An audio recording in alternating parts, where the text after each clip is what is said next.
بسم اللہ الرحمن الرحیم۔ السلام علیکم ناظرین۔ بلوچستان میں دہشت گردوں کا FCC اہلکاروں پر حملہ، کیپٹن سمیت 4 اہلکار شہید۔ ویڈیو کی تفصیل میں جانے سے پہلے حسب معمول نئے آنے والے دوستوں سے گزارش ہے پہلے ہمارے چینل کو سبسکرائب کر کے بیل کے نشان کو دبا دیں اور اس ویڈیو کو لائک کرنے کے ساتھ ساتھ کمنٹ باکس میں اپنی قیمتی آراء سے ہمیں ضرور آگاہ کریں۔ بلوچستان کے ضلع تربت میں دہشت گردوں کی جانب سے فرنٹیئر کور FCC کے اہلکاروں پر حملے میں کیپٹن سمیت 4 اہلکار شہید ہو گئے۔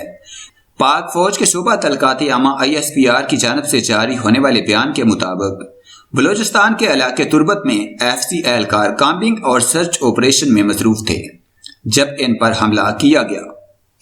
ISPR کا کہنا تھا کہ علاقے میں دہشت گردوں کی تلاش کے لیے کامبنگ اور سرچ آپریشن جاری تھا کہ ان کی گاڑی پر دہشت گردوں کی جانب سے حملہ کر دیا گیا۔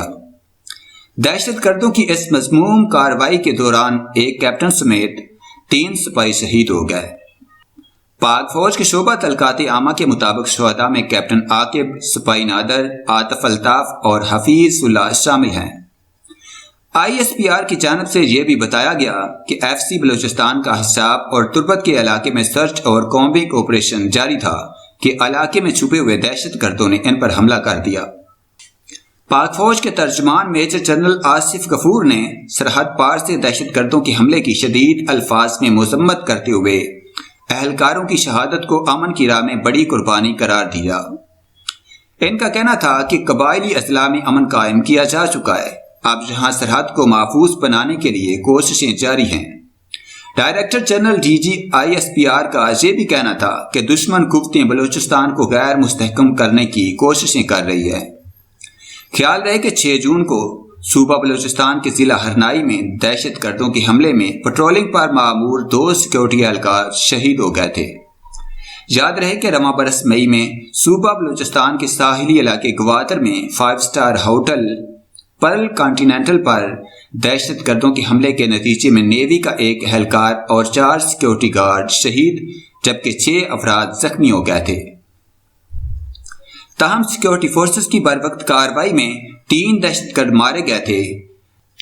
چین دیگر ممالک سے روابط بڑھانے اور تجارتی مقاصد کے لیے پاکستانی حکومت کے ساتھ مل کر گوادر کی بندرگاہ تعمیر کر رہا ہے۔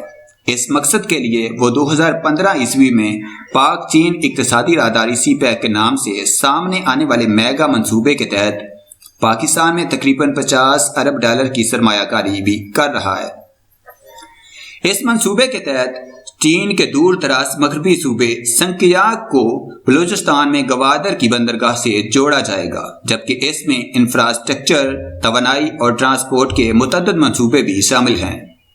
گزشتہ کچھ برسوں میں سیکیورٹی اداروں نے بلوچستان میں امن و امان کی صورتحال کو بہتر کرنے کے لیے کئی اقدامات کیے ہیں۔